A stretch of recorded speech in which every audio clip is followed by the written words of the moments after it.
Kennedy School of Government. I'm simply going to be introducing our moderator before we begin with the actual panel.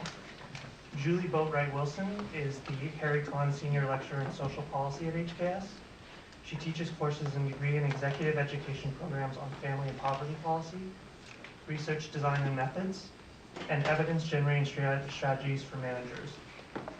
Her research focuses on child welfare issues, particularly child abuse and neglect, adoption of foster youth, and juvenile justice. She's currently working with others to develop strategies for improving services to Massachusetts children, youth, and their families. She is working with Harvard colleagues to develop frameworks for more effectively generating evidence to manage individual organizations as well as collective initiatives to improve the well-being of children and families. She joined the Kennedy School faculty in 1980 and has held a number of administrative positions, including Director of the Malcolm Weiner Center for Social Policy and Associate Academic Dean.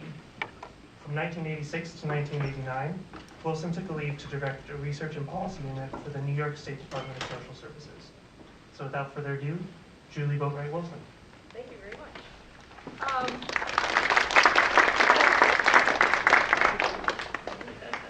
I'm going to introduce all three panelists briefly, and I could spend a lot of time telling you about all of their accomplishments, but you can read about that. And I'm going to introduce them in the order that they're going to speak and sort of set up the organization of the panel. First will be Jason Furman, who's a Kennedy School faculty member and also a senior fellow at the Peterson Institute for International Economics. He is an economist, not surprisingly. He was the top economic advisor to President Obama and was chair of the Council of Economic Advisors while Obama was president. He's worked at the World Bank. He's been on the Council of Economic Advisors and the National Economic Council under Clinton. So he's seen things both from the academic, he's got a PhD in economics and Harvard, he's seen things from the academic side and the intense world of practice. Jason is going to talk to us about what's the data, what is the situation, what do we know about poverty, what is the structural situation of poverty, what have been the trends over time, and how have our attempts to alleviate poverty made a difference, or have they? Jason will be followed by Denise Ordway, who many of you heard earlier this morning. Denise is the managing editor of Journalists Resource, something that started here at the Kennedy School and has really taken off.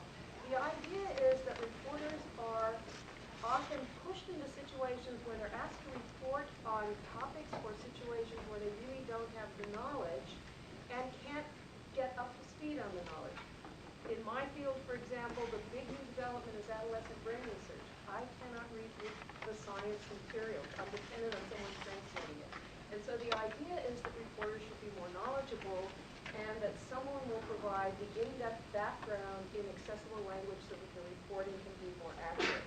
Prior to that, she has been a reporter for newspapers and radio stations in the U.S. She's won a number of awards. She's going to be following Jason and say, this may be the structure, but that's not necessarily what the public thinks is going on. And what is the public perception, and what are the political attitudes around poverty, and what is, why? Why is this? And I point out a poster over here, the myths poster. This is from the mid-1980s in New York State, when we were beginning to work with welfare reform. Even then, there were a lot of myths about people on welfare, and many things have not changed. And then we're going to be in despair at that point. And so that's where Mary Coleman comes in to help lift us up, because Mary is the Senior Vice President and Chief Operating Officer of MPAC, which is an organization that takes a holistic approach to economic mobility and has discovered through its research that when you spend a lot of time working with adults and helping them, it also affects the well-being of the children that they're raising. And so you get a kind of two-generational strategy focusing on this. Prior to coming to MPAC, she was the Dean of the College of Liberal Arts at Lesley University, where, among other things, she developed an initiative on child homelessness that still exists. She has a PhD from the University of Wisconsin-Madison, where she specialized in rural poverty. So this is your chance to get some questions answered about what's going on in rural areas. So Jason, you're on. Okay, I need the clicker.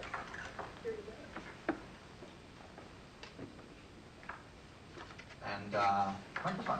Well, it's great to see you all here on Saturday, and for the few of you that are my students, I guess I'm maybe slightly sorry to see you, and you'll be slightly sorry to see slides that look an awful lot like what we cover in class together. So I'll add my name here and get started. I have 5 major points that I wanted to make on this topic, and I'll go through all of these in a little bit more detail. The first is that we've made a lot of progress on poverty, but almost all of it has been through taxes and transfers. Second, that if you look at those transfer programs, you don't want to think about them just as providing money or food or housing or health care today. You want to think of them as setting yourself up for a better future, at least the ones focused on children. The third is that going forward, the biggest margin we'll have for progress will be to make progress on employment and wages. Fourth, that the obstacles there are more demand than supply. All of my students will know the difference between demand and supply. We'll explain it for everyone else. And then going forward, we need to do more on tax and transfers and more to support and reward work. So those are the sets of points. But to start out with some scene setting, this is the official poverty measure. It's what comes out once a year, gets a lot of attention. This is a number for a family of 4 of about $20,000. That, to me, is unimaginably low. So you may want to think of poverty as 200% of the poverty line, 300% of the poverty line. There's a certain arbitrariness to where you draw this line. The official poverty line is well known to have a number of flaws, and one of them is that it doesn't take into account a lot of our anti-poverty programs. If you give people nutritional assistance through the SNAP program, you give them an expanded earned income tax credit, it doesn't show up in these statistics. There's another measure that does take those into account. It also takes into account that the cost of living varies from place to place, health expenses and the like. It's called the supplemental poverty measure. I think it's a more accurate measure. On average, it tells about the same story as the official poverty measure. It lowers the poverty rate for children by a little bit. It's still the highest of any of the age groups. It raises it for the elderly. So those who say Social Security has fully solved the problem of elderly poverty, look at the supplemental poverty measure. It hasn't. And it changes the allocation. It has a bit more poverty showing up in cities and a bit less showing up outside of cities. And that's because it takes into account the differential cost of living, which is not in the official poverty measure. The reason that I'm showing you this is, one, I can't help myself but show people different types of data with different methodologies. But two, to understand the progress we've made on poverty and the challenges, we need a concept more like the supplemental poverty measure, because it shows our policies. Otherwise, we're ignoring the main thing we've done. So some people like to point to the official poverty measure and say it hasn't changed since the 1960s. Paul Ryan, for example, used to love to say we spent trillions and trillions and trillions of dollars. This is what we've gotten, so there's no point in spending all of those trillions of dollars. That argument, though, was based on a measure that didn't record much of those trillions of dollars by the way it was designed. If you look at the supplemental poverty measure, and this was a group of researchers at Columbia put this one together over time, because the government has only done it for the last couple of years, you see that measure, which takes into account these programs, has improved quite a lot.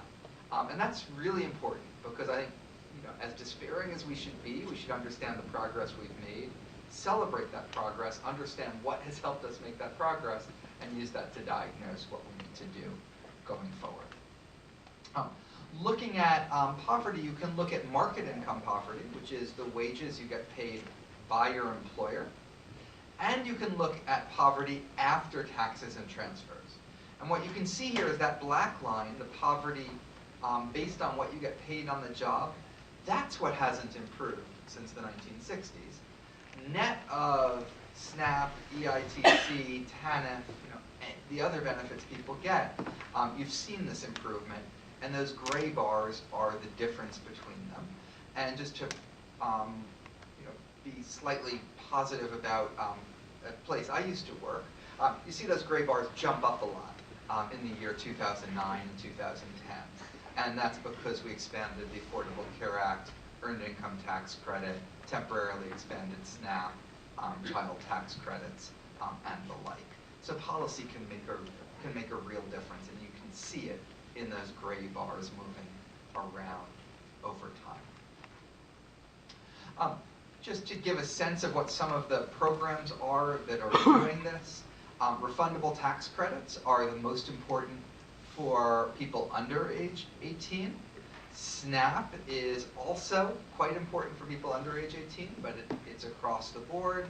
And supplemental security income is more at the older side. And Social Security is, under 18, it takes 2% of people above the poverty line. That's actually quite a lot. It's one of the largest anti-poverty programs just for children. But obviously the biggest impact of Social Security is taking more than 1/3 of senior citizens from below the poverty line to above the poverty line. So the graph I just showed you, it shows these programs and just arithmetically says, where do they move you relative to the line? The programs also have incentive effects. People have studied the incentive effects on work and have found them to be quite small. They've also studied recently using administrative data over long periods of time, allow you to follow a child that received a benefit when she was 5 or 10 years old, and find that person's data again 20, 25 years later to see what happened to them. And so it's these large administrative data sets rather than the surveys, things like tax records rather than just calling people up and getting surveys, have opened up this whole amazing new world to us of finding out. And the way this research does it is it uses quasi-random experiments.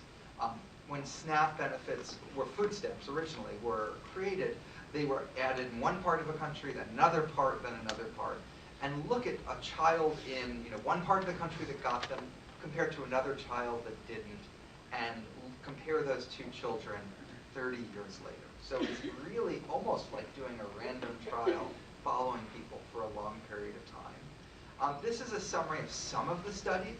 There's another 20 or so I could have listed here. And what they find is a whole lot of different things. Head Start, Medicaid, nutrition, housing vouchers can increase college attendance, earnings in adulthood, reduce chronic disease, increase earnings, increase school completion, reduce crime, reduce mortality. Just an amazing, amazing set of research and amazing set of findings. So going forward, though, as I said, the place we haven't made progress in the last 50 years is on raising market income. If 50 years from now, the only reason we've made further progress on poverty is we've expanded transfer programs, but we haven't done any better on employment or any better on wages, I think that would be quite a big problem. And so going forward, I think what we need to do is understand employment. This is prime-age men. Those are men between the age of 25 and 54, and focusing on this group because it's not distorted by how many people are in school or what the retirement age is. Their employment rates have been falling since the 1950s. If you look at women of the same age, their employment rates were rising for much of that period, but since 2000, they've basically peaked and been on a bit of a downward trend as well. There's a lot of things going on with this, so just to give it in terms of race, this is men. You see black men's employment rates or labor force participation rates are much lower than for white men. Hispanics and whites are about the same, although if you adjust for age, Hispanics are a bit lower than whites as well. It's just that Hispanics tend to be younger, which is where you have higher employment rates. I don't show this for women. There, interestingly, it's the inverse. Black women are more likely to be in the labor force than white women, and Hispanic women are much less likely to be in the labor force. The biggest thing going on here is education. It used to be that employment rates were very similar regardless of your education. Now it matters a lot. High school degree or less, 1 in 6 aren't employed. Bachelor's degree or more, it's more like 1 in 20 that aren't employed or looking for jobs. want to diagnose what's going on here, what's causing these trends in employment, and we could spend lectures and lectures on this. Just very quickly, for men, this isn't that they're married to women that are working. Men are, oh sorry, this is a different chart. This isn't that they're receiving government transfers and don't want to work. In fact, the share of people receiving government transfers has actually gone down over time. It hasn't gone up. So some things you read about all the time, disability insurance, that's increased. But almost everything else is decreased. And so on net, you're less likely to be able to get something. So this isn't because of an expansion in the labor force. The reason why I place more weight on demand than supply is that the same groups that have seen a reduction in their quantity, which is employment, have also seen a reduction in their price, which is wages. And that's what happens when the demand curve shifts in and you shift along the supply curve. So the pattern of changes in employment are less skilled. That's the same as where the wage losses are. It's not just demand, though. You look across, there's a lot of institutional factors. I'll just mention two. In terms of men especially, mass incarceration plays a huge role. The issue is not people in prison, the red, because they're not in the data. That's not the statistical issue. The data, what shows up is the green. Those are people who were in prison. They're out of prison now, and they're much less likely to be able to find a job as a result. And then there's this map, which is a map of all the countries in the world that have no parental leave. That's the United States, New Guinea. I apologize, I can't remember. There are a few islands in the Pacific there that don't have leave. And that has been a big factor, especially for women's employment rates. So just we'll end by what we need to do going forward. I think there's a lot more progress we can make on taxes and transfers. TANF has been frozen in nominal terms since 1997. In real terms, it's been decimated, needs to be expanded. Housing vouchers are a terrific thing. Most people who are eligible for them can't get them. About half the states have chosen not to expand Medicaid, even though 90% will be paid by the federal government. They need to. And we really need to make sure all of this expands in recessions. And I'm sure there's other things we could add to this list. This isn't complete. We want to encourage and reward work, raising the minimum wage and expanding the earned income tax credit or doing work subsidies. And then finally, as I said, I think work has to be an important part of this. Work requirements don't work. Maybe we can talk about that in the Q&A. But we can do more on education, on training, on helping people find jobs, on increasing demand for employment, like investing more in infrastructure, and having more flexible workplaces that enables people to stay in.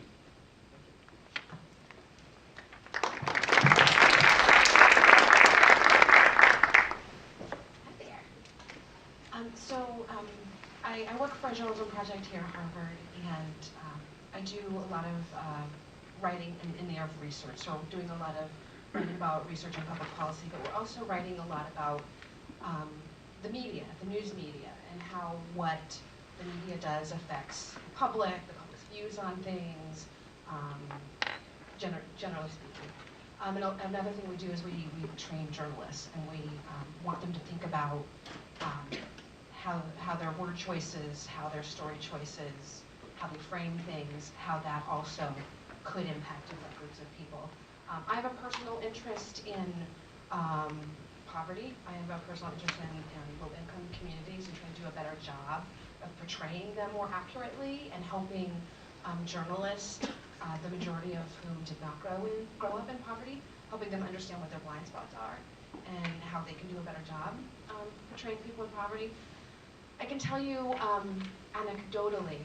So what I try to do for you is kind of talk about kind of what my experience is and what I've seen, and then I'm going to talk about some of the research that I found that talks about how people who are receiving public assistance, how they're portrayed, how people think of them.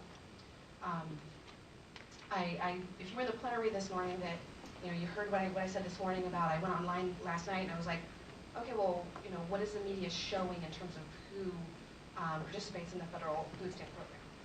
I went on and looked for stories, and I looked for what the images were. And by and large, the photos were of women and children. They were black women and children. And I know that's not accurate. So I was like, wow, that's unfortunate, but that's the way it is. So what you're seeing out there, according to my sample, that the majority of people, according to those images, the majority of people who are participating are Black women and children. I know anecdotally that the media does not cover poverty very often, and when it does, it's not offering context. So it's not talking about, for example, what causes, what contributes to poverty. A lot of the media's coverage, when we write about low-income people, we're writing about them, and we're not writing for them. And this leads to kind of this view of people in poverty as the other. So kind of like excludes them. And a lot of times, the focus when we're talking about public assistance, or we're talking about poverty broadly, it tends to focus on people of color, which again is bringing up this inaccurate portrayal of who is experiencing poverty. So I looked at the research because I was really interested. I knew these to be true based on what I knew working in the newsroom, but I wanted to look at the research. And what I found is that, why don't I just go through some of the studies? I'll go through some of the studies and talk to you about what they found. So there's a researcher at University of Connecticut, and she published a study several years ago, and she's looking specifically at TV news, so what you're seeing on TV, what you're seeing. And she looked specifically at the topic of welfare reform. And what she found was that the most prominent images that were being shown were racial stereotypes. And not only were they racial stereotypes, but when you were portraying women who were receiving food stamps, they tended to be portrayed as childlike, they tended to be portrayed as lazy, and tended to be portrayed as bad mothers. So I thought that was interesting. I found another piece of research that looked specifically at print news stories. And the key takeaway was that 62% of the print news stories that she looked at that were about poverty broadly, the photos that ran with those news articles, which were photos of African Americans. And at the time that this researcher did this work, the researcher points out that of the people who were experiencing poverty, only 29% were African American. So you've got 62% of the photos showing African Americans, while 29% of the people experiencing poverty were African American. There was a group of 3 researchers from New York University, University of California, Santa Cruz, and they looked at a sample of 412 print news articles, and it was related to welfare reform. What they found was that most of the articles actually took a sympathetic approach to welfare reform. 60% depicted families as hardworking and in need. 17% depicted people who were participating in welfare programs in a negative light. So, for example, depicting them as bad parents or drug abusers. And the rest were relatively neutral.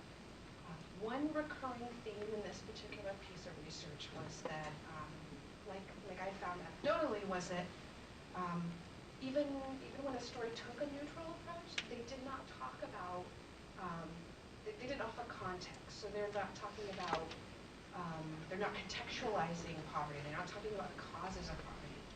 And then also another reoccurring theme was that even when a news report interviewed someone who was experiencing poverty, they didn't take the time to look at the issue from their perspective.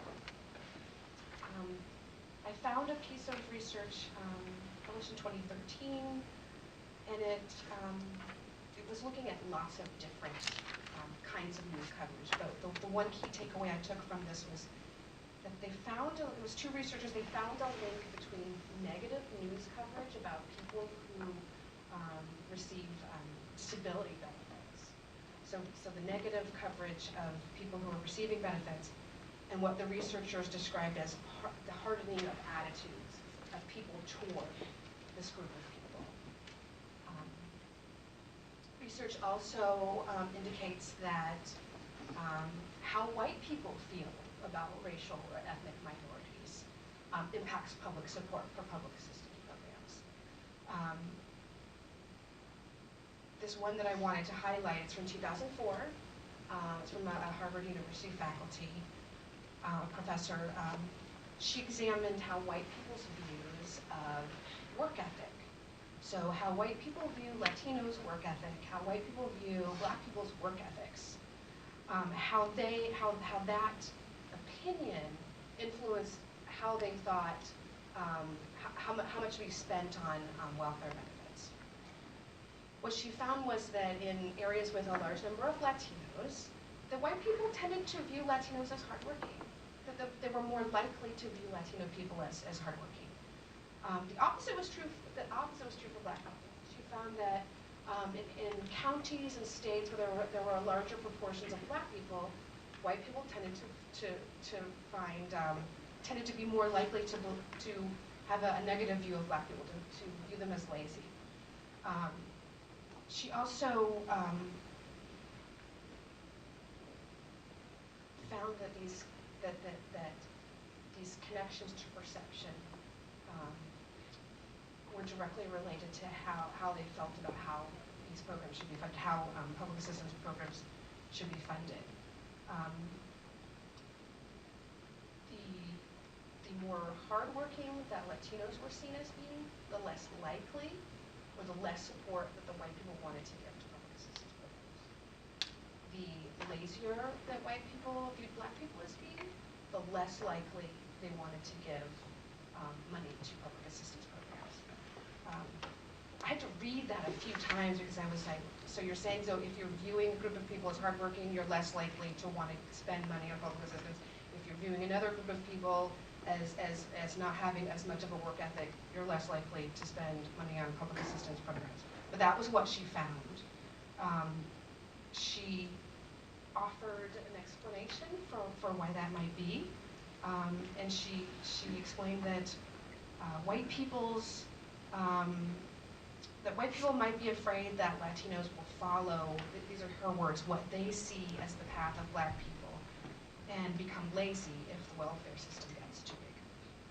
So the big takeaway from her study was that white people's stereotypes about Black people and Latinos and how they view work ethic resulted in reduced support for public assistance programs.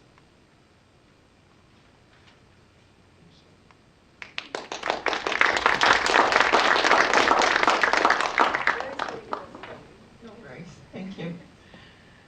So thank you, Julie. Thank you, Jason and Denise. Where's my clicker here? Thank you. Let's see here. This one. Yes. I need to go back. Yes. So how many of you have ever heard of economic mobility pathways? Well, good. Wonderful. So let me just say briefly what we do in national context. We see ourselves as an organization very much wanting to pioneer transformation in the human services sector and wanting very much to do that in the context of economic mobility. Everyone who studied economic mobility understands that mobility can go backward, it can go upward, it can stagnate, right? So our goal is to build upward economic mobility ladders for those we serve, those whom we serve. So a bit about our population. On any given year in this Commonwealth, we serve about 1,100 participants. We don't call them clients, we call them participants. And we call them participants because they are engaged in, they are co-invested in their own life chances, in building themselves and finding a way to move up the ladder. And so much of what we've done in this country by way of public policy has been built, I think, around a frame of either helping people find their own boots and straps and sort of pushing themselves up, and or giving them just enough so that they experience cliff effects, so that they don't have quite enough to move above to the middle class, and so on. So they find themselves having to make really difficult choices and ugly choices So the work that we do at Impact is designed to reverse this. It's designed to disrupt poverty, and it's designed to say that much of what we tried to do with respect to public policy hasn't been robust enough. It hasn't given people who want not just to work, but people who want to thrive, generation after generation. So the work that we're doing is designed a bit to think about the future of work, but also it's designed to help our participants appreciate the future of work and the ways in which they can position themselves to be ready for that future. So that's the work that we're doing.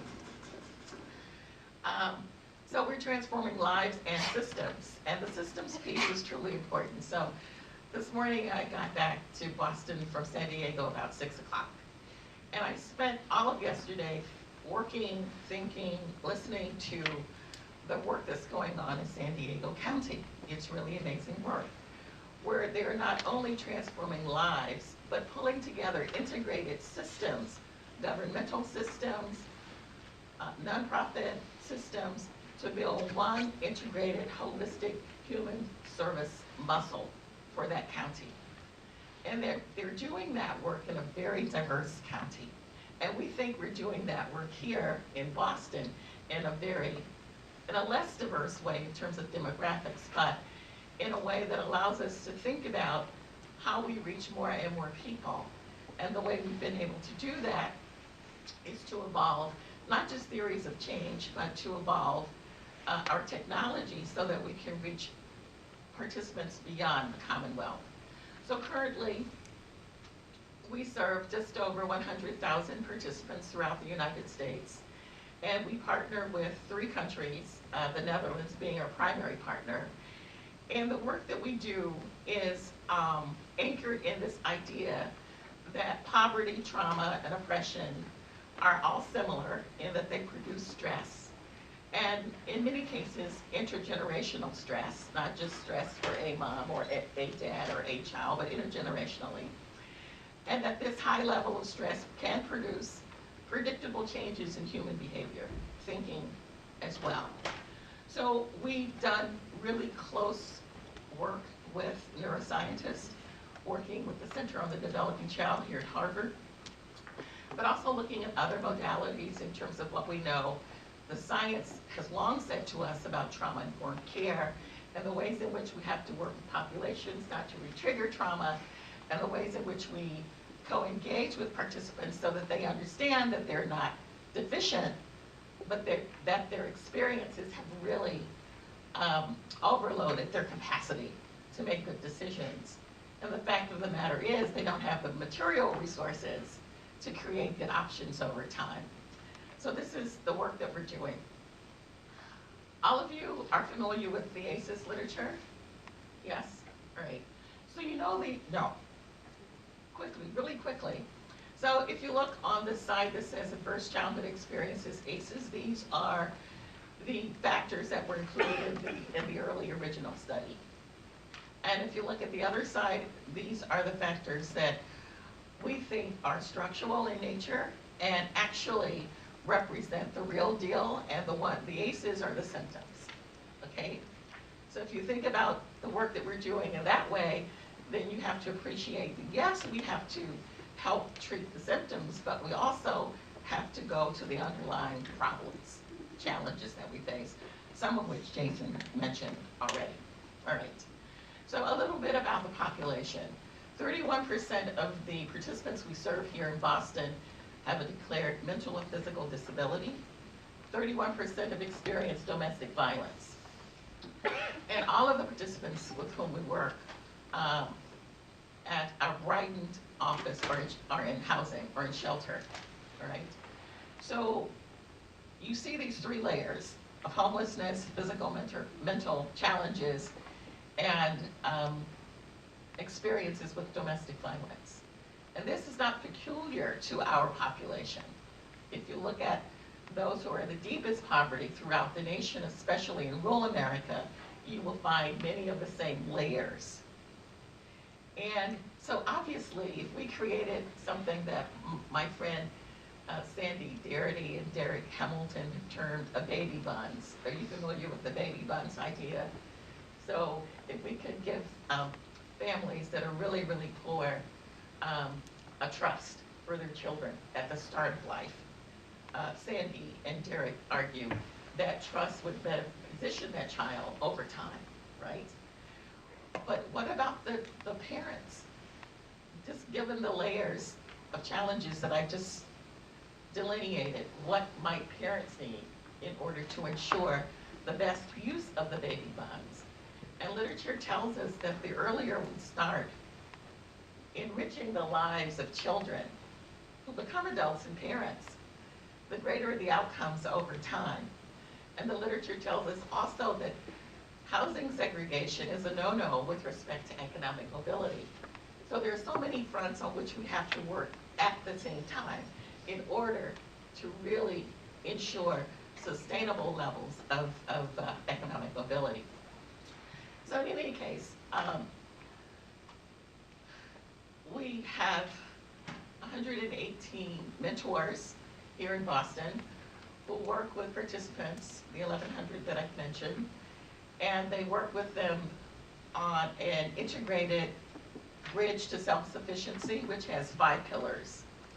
And I like to think about the pillars in terms of well-being, physical and mental for sure, but financial well-being, the well-being that has to do with building social networks to ensure that people are not isolated, that they have an opportunity to feel that they're members of the society. So these very connected pillars set the framework for the goal setting that we do throughout the organization. And 77% of our participants set and achieve really rigorous goals. Our long-term program is a 5-year program where our participants set goals for 5 years across every pillar, and at the end of the 5 years, they will have saved $3,400, which we match up to $10,000. So we've had participants, as you might imagine, who've been able to buy their own homes. We've had participants who've been able to finish college. But the most important thing that I see day after day in shelter, we have participants who are now able to model the behavior that they want their children to see. And if we can find institutions not inured with stereotype threats, not inured with implicit or explicit bias, anchor institutions with some integrity, then I think we have at least an opportunity over time for this method to be at least replicable, something we can generalize to larger publics, I think, throughout the country, if not the world. So I think I'm going to stop there because I do want there to be plenty of opportunity for questions about the work that I do here and the work that we're doing, and to get your impressions. So thank you so much.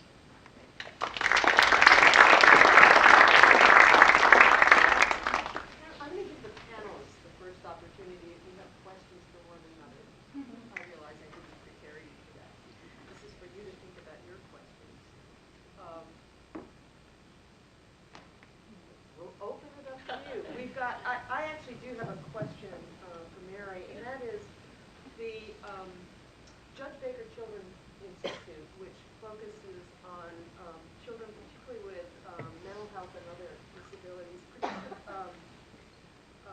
paper on 0 to 3, in which they argued that we in Massachusetts have done a lot of good development, the Center on the Developing Child and others, we know what needs to be done, but we're notorious at not working together and creating networks. Yeah. And so I'd like to ask you what you've learned through the work you've done with Impact and what you saw in San Diego. How do we reach out and create these community networks, given these stereotypes, given the kinds of labor markets that Jason was discussing? What have you learned through doing this? I've learned that it's hard. It's hard and it takes a while.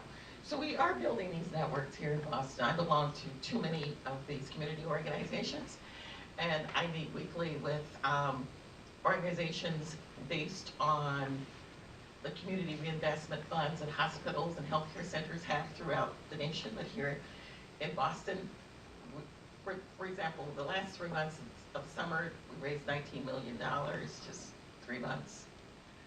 And we're building what we're calling housing stability funds that we hope to make more robust should the governor ever get to his desk. A flex funds piece of legislation that has been in the works now for a couple of years.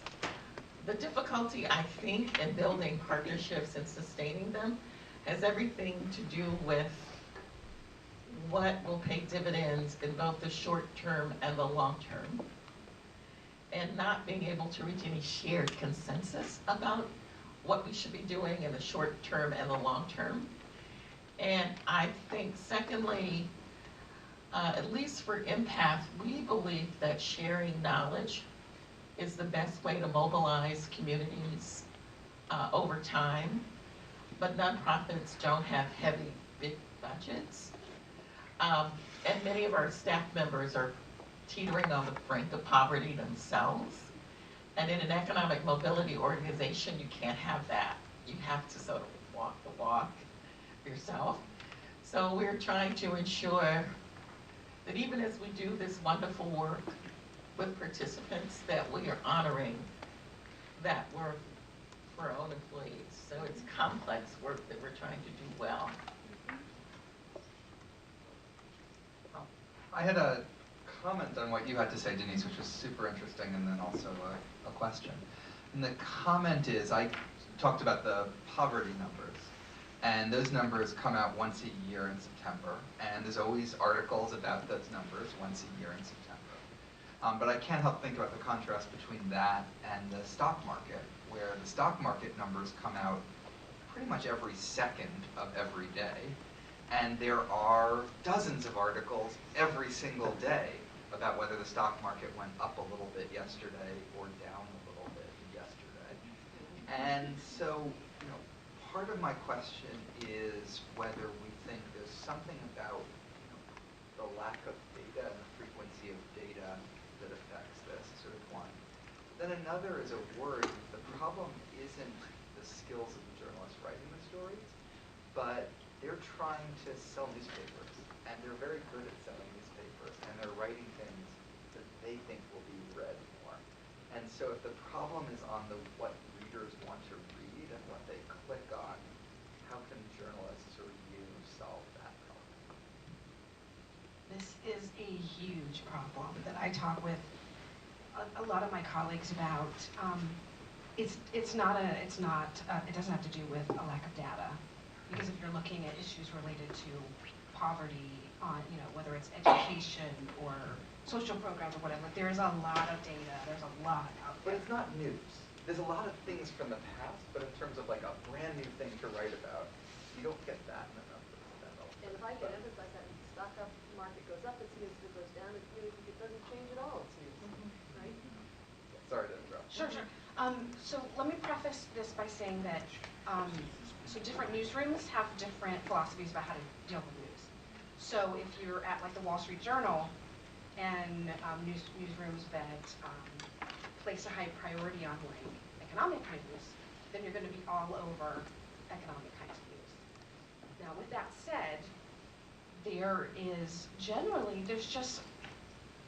a feeling in newsrooms that there's not a lot of desire and demand for coverage of poverty. I remember, so with the organization I'm with, I wrote a tip sheet that is basically designed at, showing journalists, the do's and don'ts of covering poverty. And one of my old editors in the newsrooms, I put it on Facebook, he's like, this is fabulous, but it's not gonna do any good because we're not covering poverty. We're not doing it. It's really sad, we should, but we're not. So generally speaking, it's not as high of a priority as it needs to be or as it should be. But then also, let's think about who's making decisions about what kind of news we're writing about. So we've got, the journalist has to want to write about it. So a lot of times it's not the editor going, can you write about this? I heard about this thing. It happens, but by and large it's the journalist going, this is what I want to write about. So if it's not important to the journalist, they're not going to make the argument, this is a great story to tell. So, I argue that, journalism and newsrooms are largely white, they're largely middle class, higher socioeconomic levels. I argue we need a heck of a lot more people of color, and we need a heck of a lot more low-income people in newsrooms, so that they're seeing stories as important. Did that answer your question? Yeah, I mean, on the second, I still worry that insofar as the problem is what people want to read and yes. what they click on. And what they're interpreting the audience as wanting. I mean, why? Mary wants to jump into this conversation too. I was just going to add, how many newspapers wrote about Starbucks changing their lids? Like how many? Who are they perceiving as their audience? Yeah, I'm just really conflicted about the conversation because print media is going out of business. Small communities across the nation, you don't even have a newspaper. What you do is 2 or 3 pages and it's useless. So there's that. But what is news? To me, the question is, what is news? News happens that we want to read when it's related to people who shouldn't have had that circumstance. That's what makes news news. So it isn't news that Black people are disproportionately poor. That's not news.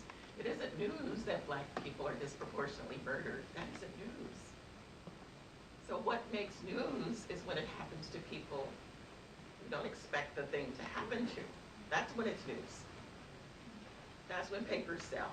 That's when people become interested. That's when they get mobilized and so on. So I think that's a part of the thing that we need to wrestle with. And I think the other thing that we need to wrestle with is just actively listening to people. I hate to say this, but journalists don't listen. I mean, it isn't that I think journalism schools aren't what they used to be, and I do think they're not. I think they used to be better, actually. But they don't know what they're hearing when they hear these stories, because there's a disjuncture between an interview and what's printed. There's such a disjuncture there, and you're thinking, what the hell did they hear? What the hell did they read? So I think I think that we all need to practice self-reflection more and ask more of ourselves in terms of, what's truly newsworthy. I get up every morning looking at the stock market. What happened today? Because I'm near retirement. I give a damn. I give a damn, right? But I also give a damn about the poverty data. I care a lot about it. But there's not a ready-made constituency that gives a damn about poverty in this country. Let's just face that. I'm done. You were supposed to be the uplifting one. Okay, there you go. Let's open it up for questions. Back in the back. And I apologize in advance because I might have to leave to catch a plane soon, so I'll catch the full breadth of the response on video. But my question is, so when you look at the data after welfare reform of the 90s, the TANF rolls definitely did drop, but the participants on SNAP went up. So we have created a system where we have more working for now. And the narrative that I would love to get your thoughts on is this narrative that I increasingly see coming from public policy, from definitely our federal HHS, and sometimes from our nonprofits this is where the grants are at, is that jobs, any job, will solve the problem of poverty. So let's look at workforce development and let's look at employment. And if you're employed, you will no longer be poor. And I think Mary also touched a little bit on benefits cliffs. So I'd love to hear more about your response to that narrative.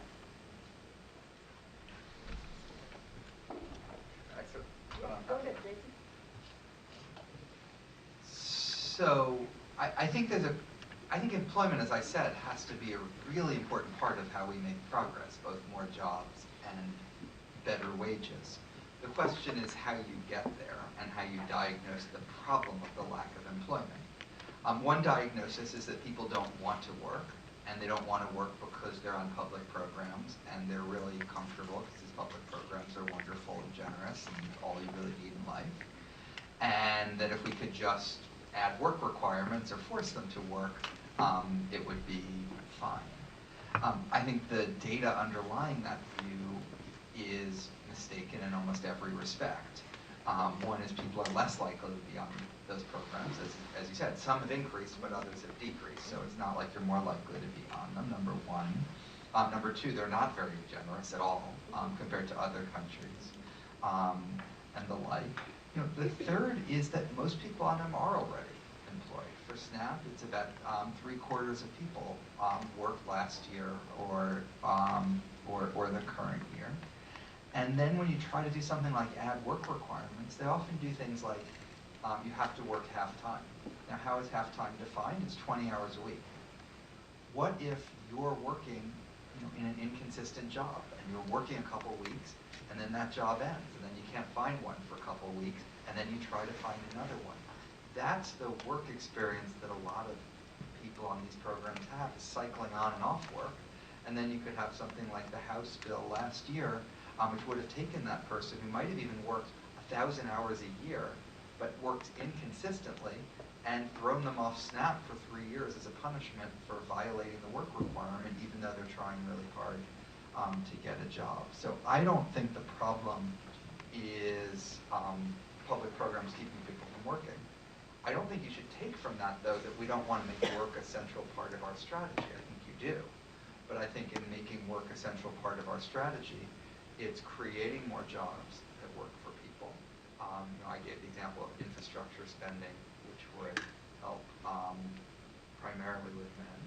I think you want to, I'm for in a recession having government guaranteed and subsidized jobs. I'm a little bit less sure about normal times, but that's something we could talk about.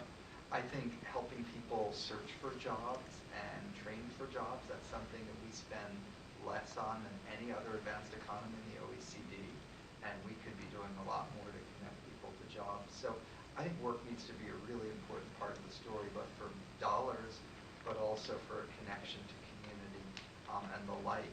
But I wouldn't make that about punishing people into work. I'd make it about making work more attractive and available. And if I could add one thing to that, if you think back to the 1960s and 70s for the Americans with Disabilities Act, where we said, here are disabled people who've been kept out of the labor force because we don't have the accommodations. That was a case of there but for the grace of God go I, and we want to integrate them back into society. That's not the same that's not the same language that people use when they're talking about welfare or poor people. So a piece of it is also the way the public discourse is carried out. Can I just say a word about that? So I don't usually use personal examples, but I'm a native Mississippian and I have elderly parents, one 19, one 92. So I pay caretakers to take care of my parents. I pay them both $15 an hour. So there are 2 caretakers. I can't tell you how many people lined up at my mother's door for this opportunity, because in Mississippi, nobody makes $15 an hour, right?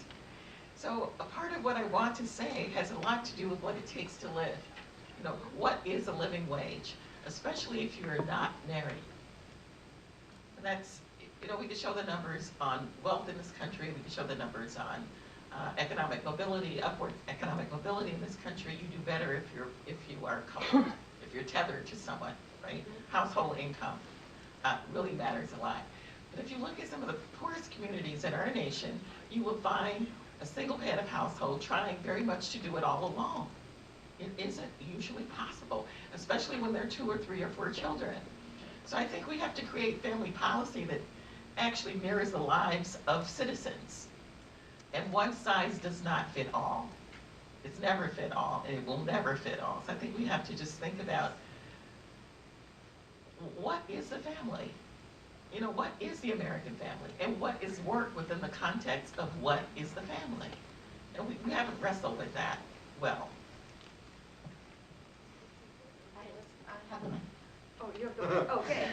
I guess we'll go here. We'll come out there. So one's a comment, one's a question. One story that I don't see publicized enough is people with disabilities. They hit every group. I mean, they're the most intersectional group there is out there, they're unemployed at rates of 80%. Those who are employed are working part-time because of government limits, and they're abused at rates twice normal, for lack of a better word, population. And then I had a question regarding economics. Is anyone measuring unpaid work with regards to disabled persons? Because I would think that that would raise the poverty, the income of those who do receive SSDI or Social Security income, because I, from personal experience, have an ailing mother who I take care of and a sister with intellectual disabilities. So I'm working 3 jobs besides my professional job. And if no one is measuring this, I think it's time that they do, especially with the twin tsunamis of autistic children and dementia and Alzheimer's. And I was just wondering if the government or anybody's looking at that. Oh, I'll just answer that briefly. I teach a class in this classroom on international macroeconomics. It's not a lot of overlap between what we cover in international macroeconomics and what we've been doing today. But there's a brief period of overlap when I tell them one of the flaws of the GDP statistics is precisely what you just identified, that they're not there. There's a patchwork set of studies here and there that attempt to measure different aspects of that, but it's not something regularly done, not something incorporated into the statistics, and I think there's a lot of merit to what you said in that regard. But you had another question on disability more broadly, but Oh no, I was just commenting that it's Okay. covered. I agree. Hi, thanks for that. I have a question to all the panelists. I'm very interested to know your thoughts on universal basic income and whether what is the public perception of this? On universal basic income. others can start. You can start. No, I don't, but I will. Are Does you asking everybody me? know what it is first? Okay. All right. So imagine that we are maybe 25 years down the road and artificial intelligence is used in a way that actually lessens the need for human beings to go to work every day and go home every day and so on and so forth. So in that kind of world, I would very much support universal income, yes. But absent that kind of world, and some people argue that we are approaching that kind of world, I would say that work is itself so much a part of the human wheel. It's so much a part of what gives value to our sense of self, and it's so much a part of not necessarily how wealth is transferred, but what one chooses to do with that wealth with respect to the community.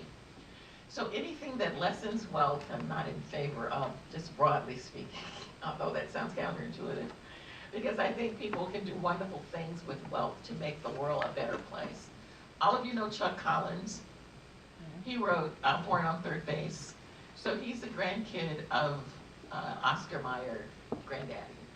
So his granddaddy was really wealthy, passed down a lot of wealth. Chuck decided he didn't want the money. So he called up his dad one day and said, "Dad, I don't want the money." His dad said, "You must be crazy. Please think about this, son. You're going to need the money." So he hasn't used his money. He's given it away. He lives in Jamaica Plain, and he's trying to build an equitable community in JP where he wants to see everyone thrive. He wants to see the possibility for everyone to thrive. So I can't imagine a world where there isn't work, but I would like to imagine a world where work pays. And even in some countries, if there is no work, like I don't think we want the UAE model where they do have monthly income given to them by their government, but I could never, for example, become a citizen of that country. So, I mean, I think it's really complex, is what I would say. But I do think that we need to think about some form of reparations in this country, but that's not the same question that you just asked.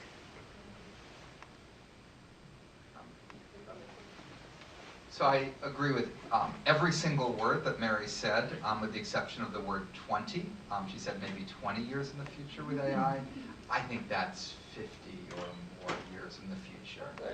You can be, I didn't think I was disagreeing with the spirit of what you said. Work is central to what we do. I can give you newspaper articles going back a century that tells us that machines are about to replace everyone's jobs. We've just thought this always, we've always been wrong. And the reason we've always been wrong is because when new technologies create new types of jobs, they make people richer, which creates demand for old types of jobs. They replace particular skills and parts of jobs usually more than whole jobs. We're going to have truck drivers within cities for a long time. Maybe we're not going to have them in between cities, or maybe we're going to have somebody sitting in that truck and being prepared to be at the other end. Finally, we have jobs in part for a bad reason, which is that sometimes it drives people's wages down, and that's why they're able to keep getting employed. And so I think that is what we need to worry about, but keep work central to our strategy. I mean, one of the reasons for inequality is that people compete with robots for jobs, and they compete in part by taking a lower wage.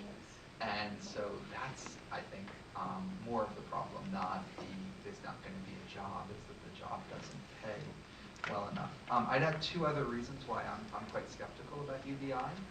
It's universal, it's the same amount of money for everyone. Now, it's easy to say, oh, Bill Gates doesn't need the money.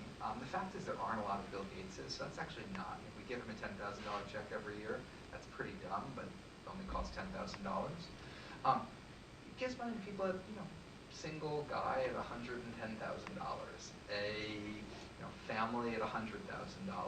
That family at $100,000, they probably have some needs, like the money's going to help them, it's going to make a difference.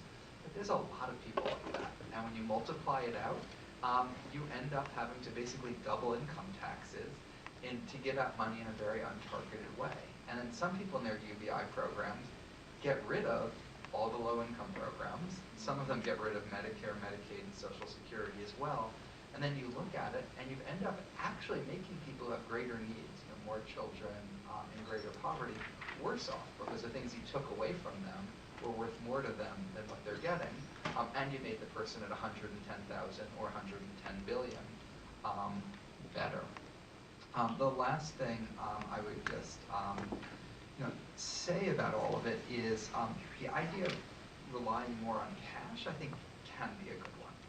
And especially in a lot of developing countries where a lot of, you give people like a bag of rice, and you start out with like a large bag of rice, and by the time the bag of rice gets to them, like most of it's disappeared. So I think trusting people a bit more, relying more on cash, less on kind, especially in a development context, may make sense, but that's really separate from the writing a check to everyone and getting rid of a lot of the other things that I think really do work pretty well.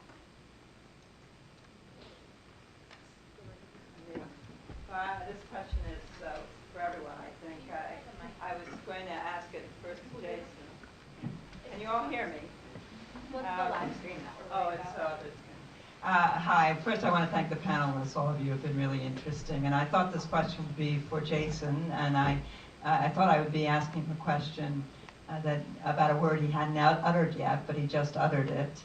And I think I want to direct it to the whole panel. All of you may be aware of the fact that a young Dutch historian sort of lit up Davis by a comment that he made on a panel about how we're not talking about one thing, taxes, taxes, taxes. And it's interesting to me that when we talk about the fact that there's just not enough money for robust social protection, we don't automatically talk about taxes. And I'd like just to hear from the panel a comment on how you view the tax rate as having gone in the United States over the last, well, I don't know, you can pick however many decades you want to make it. Go back to 1980. All right, well, maybe even further. And what you think that may have to do with addressing the problem of poverty, which is what brings us here today. Maybe don't get me started. You did just mention taxes, so I want to thank you for that. I do a lot of work on taxes, so it's a topic I'm happy to talk about. We collect at the federal level 16.5% of GDP in taxes. That is insanely low. In the last 50 years, it's the lowest it's been, other than once or twice right after a recession when it always lowers itself automatically. That's nearly the lowest of any of the other rich countries. It's going to rise a tiny bit, but to more like 17.5% of GDP. And there's no way we can create the type of society we want to create with that revenue base. No one else does. So, how have we gotten here? Part of it is I think taxes are much lower than they should be on high-income households. Part of that is the very extensive set of loopholes. A lot of those around capital income that doesn't get taxed at all. A lot of that is around labor income, which calls itself capital income and then doesn't get taxed at all. Think carried interest for hedge fund managers. And so it's around loopholes and it's around rates. I think it's important, though, for people to understand, everyone sort of to understand, we could do the biggest, most robust agenda on high-income households. You could take Elizabeth Warren's 2 or 3% wealth tax, combine it with Alexandria Ocasio-Cortez's 70% top tax rate, above $10 million a year, and you'll raise revenue by about 1.5% a year. So you'll go from 16.5% to 18% a year. Now, that's a huge amount of money. If you gave that money to Mary, she could solve a lot of our problems with it. So I think that's a really important thing to do. This is not a criticism of that, but we have to know that to get the types of revenue levels, to have the type of society that my guess is almost everyone in this room wants to have, we're going to ultimately need to do more than just higher taxes on high-income households. I think that's a great place to start. I think there's a huge amount that can be done there, but more is going to need to be done, and I think maybe one step on the more is at least not cutting taxes in the sort of middle and upper middle where it's going to be impossible to raise them. At least don't lose revenue there, but things like carbon tax, other types of things going forward, I think we're going to ultimately need to have as part of our system. I'd be interested in just how you think the media covers the question of that. I haven't followed that enough to be able to give an informed. I'll speak on everything. No. You should always take a look at this video clip, which the first thing the guy does asks questions, and somebody asks him is, let's not talk about taxes, let's talk about jobs. Okay. Oh, sorry. Following from your question, we're in this panel talking about perceptions of poverty, and we're still, or at least I should say, the discussion here is still following from this tacit perception of we just need to tweak the economy a little. This is specifically directed at Professor Furman. We need to tweak the economy a little. And at the end of the day, when we have jobs and we have these poverty alleviation programs, which are still essentially palliative in the end, even if they're long-term, it's going to be a better situation than we have now or we've had in the past. But since we're here in an academic setting, and we should really be challenging conventional knowledge, my question to you is, yes, these poverty alleviation programs are great. We need to retain them. We need to fight against the attacks on them and the efforts to get rid of them.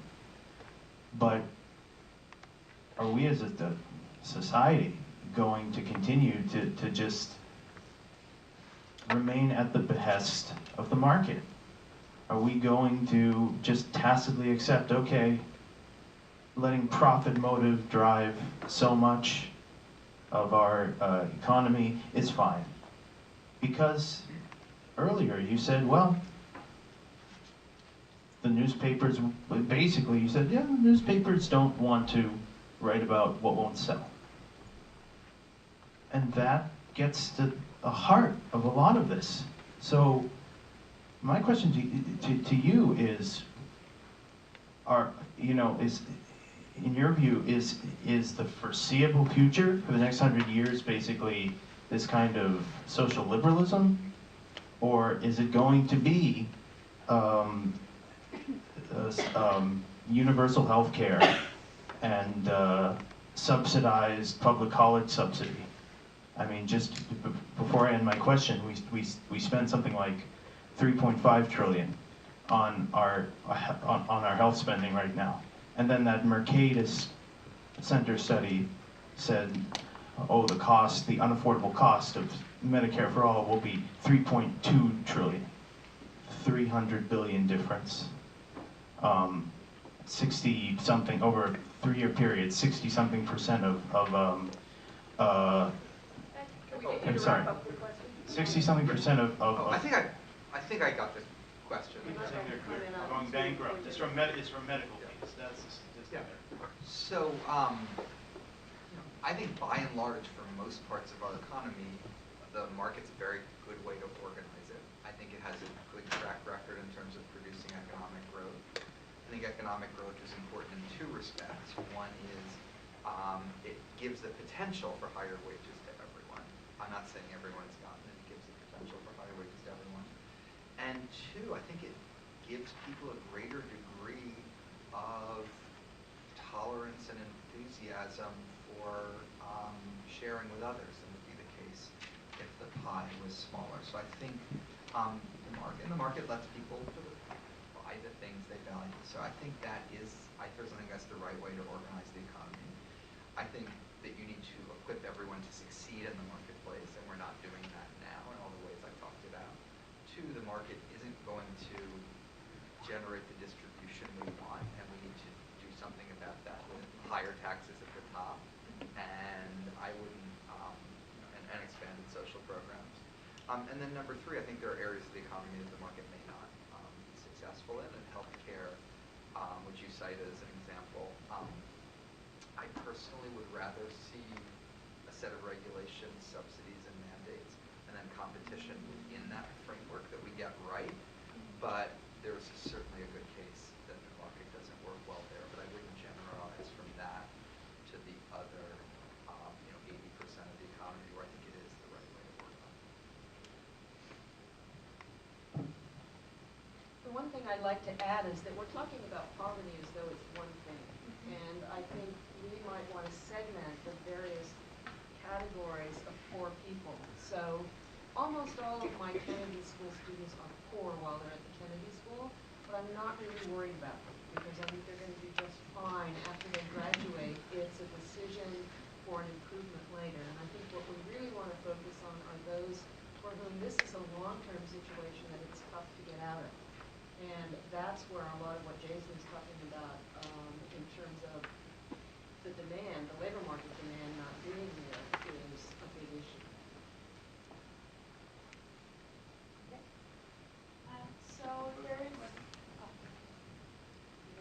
So Milton Friedman in the 70s wrote a piece talking about social corporate responsibility, and he was arguing that firms do not have a responsibility towards social welfare, and that if individuals within firms are interested in social welfare, they are the ones responsible of bringing the initiatives, and that social welfare is the primary concern of the government. But now we've seen that actually social welfare and this inclusive initiatives actually help the bottom line of companies. For example, environmental change and actually bringing inclusion to the companies actually, for example, help them retain talent, for example.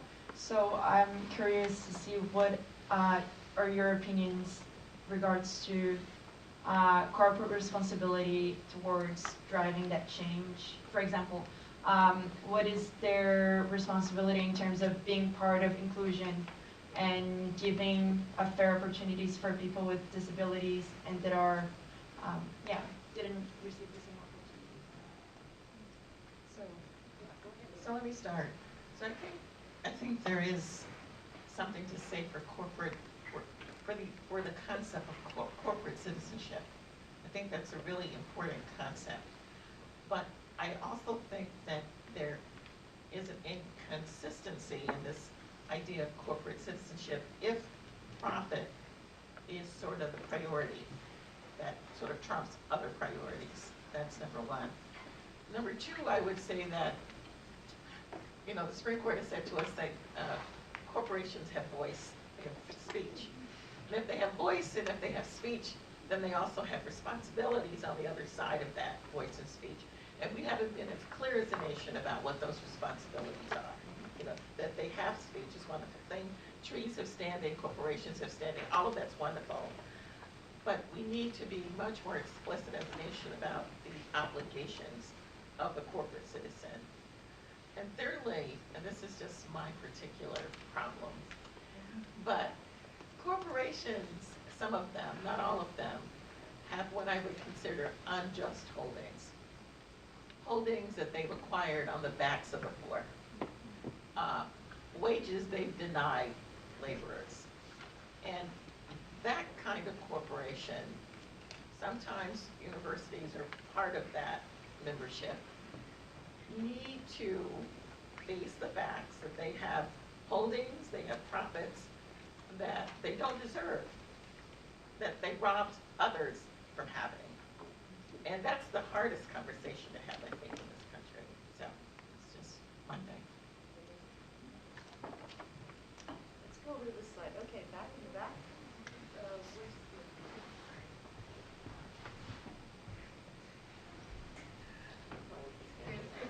Julie. You're killing me. Here we go. All right, I'll try to. Is that on? Okay. Question.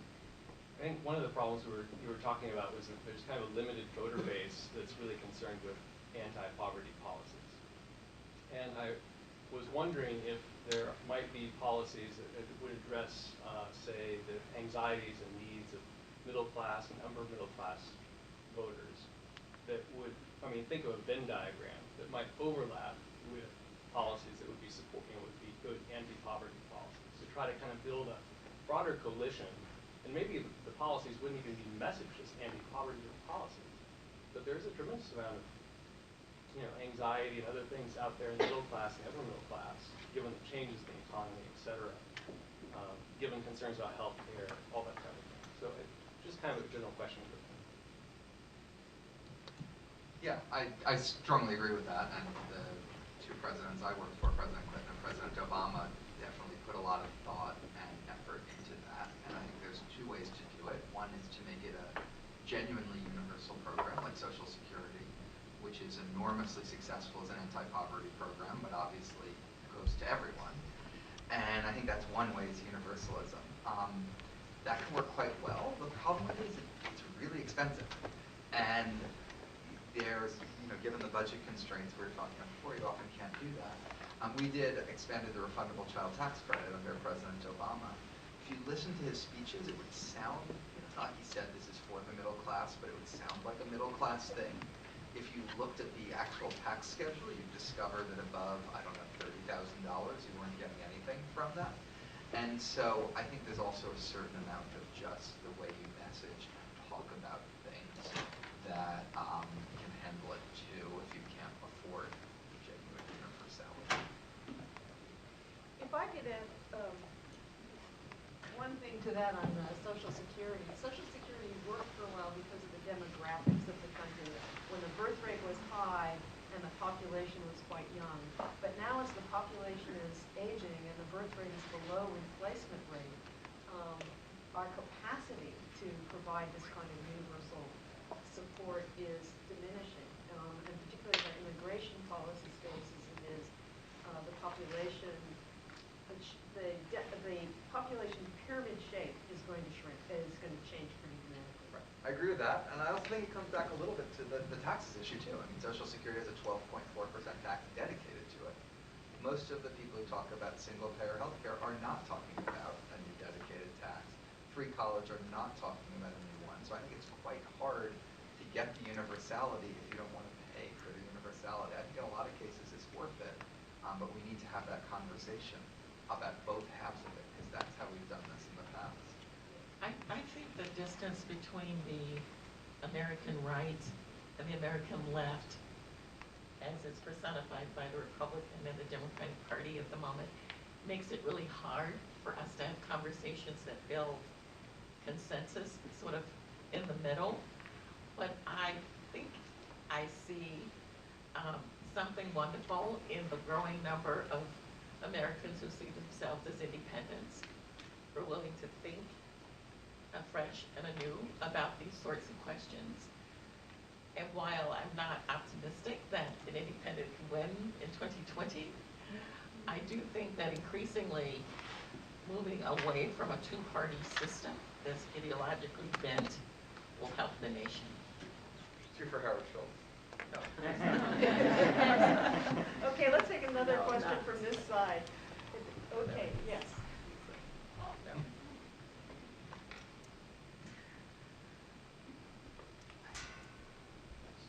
I just had a question.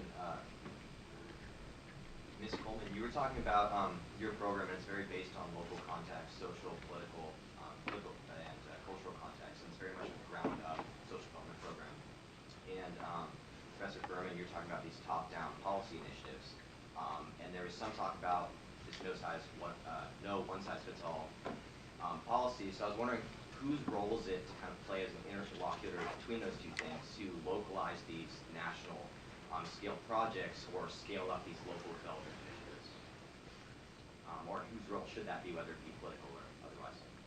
Yeah, I think it's a great question. And I think the Gates Commission recently convened the Economic Mobility Partners group to sort of think about that question.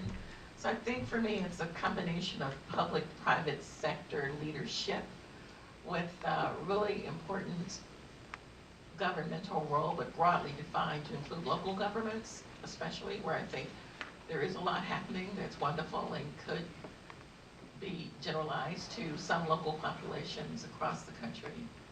But mostly I think it's a public-private partnership that has some real possibilities for not just leading the conversation, but for changing the narrative.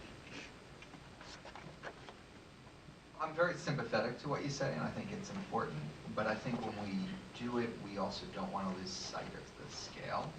So we, in the Obama administration, expanded refundable tax credits, I mentioned a couple times now, by $25 billion a year. And I don't know that he ever did an event on that, even though it was a really, really large thing.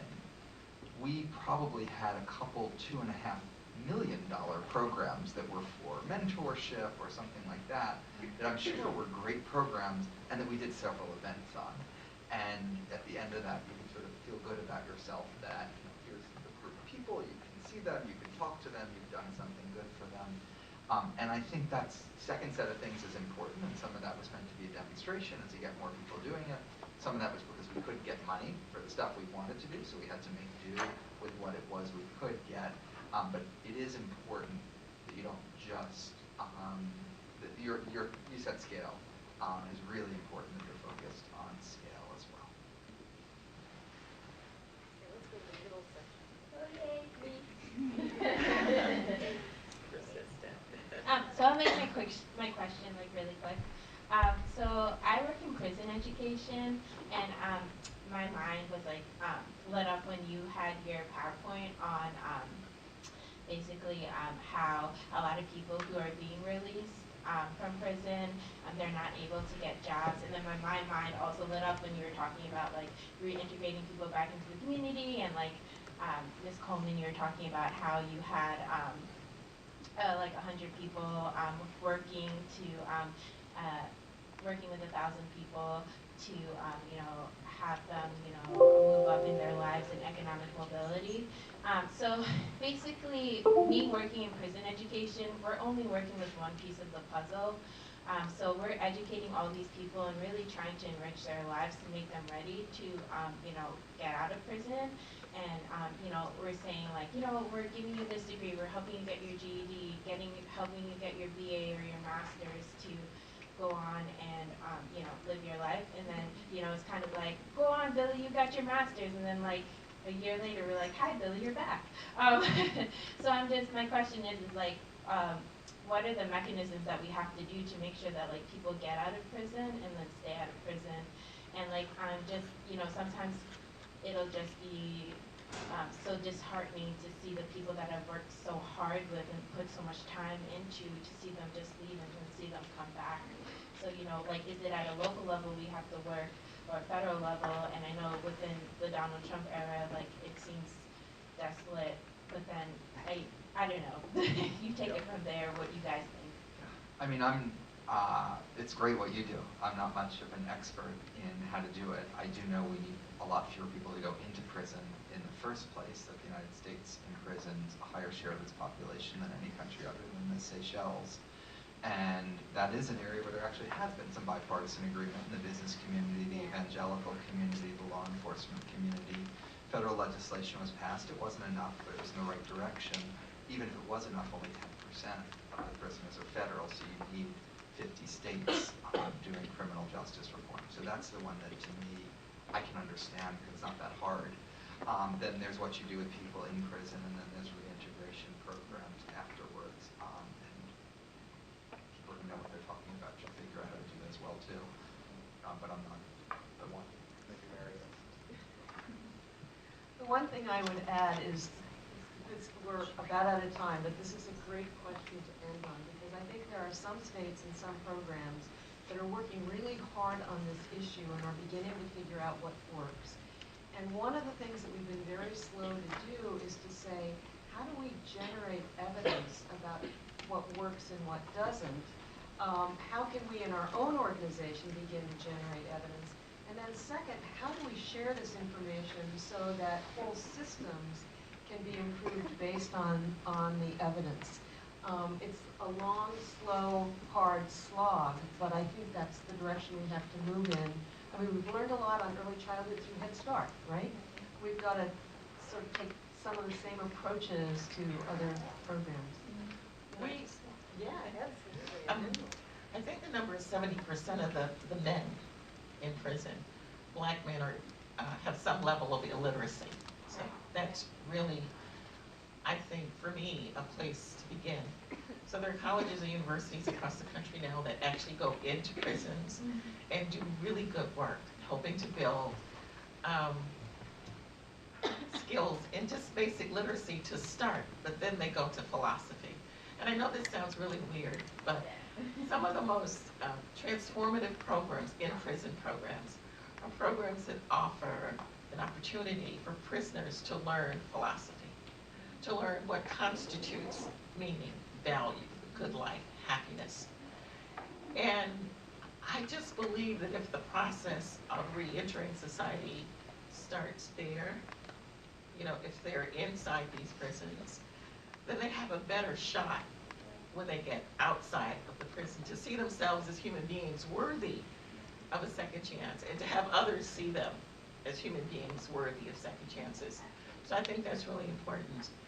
And I also think, because I come from a state where mass incarceration is just so much a part of how we deal with people who are so-called deviants, I think it's really important for families to sort of try to get their arms around mental health early on, to not pretend that it doesn't exist when it does.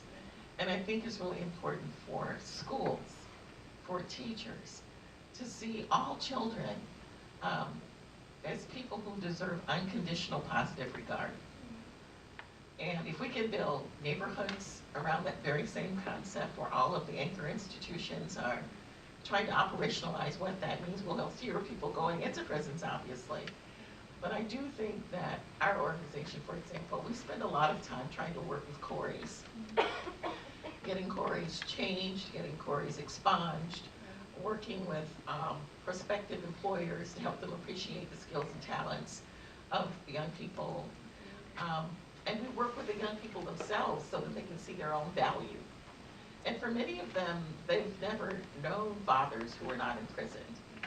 So it's a complicated story, but I think some of the right sorts of things are being done. But whether or not we can scale them up to ensure that more of it happens, I think is a really important question.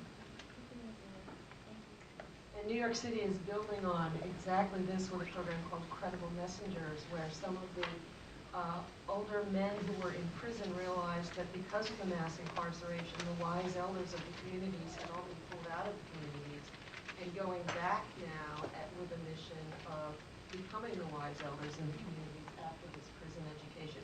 So we'll see, they're studying it, we'll see what the evidence produces, but there's some great opportunities out there. Well, I want to thank the panel.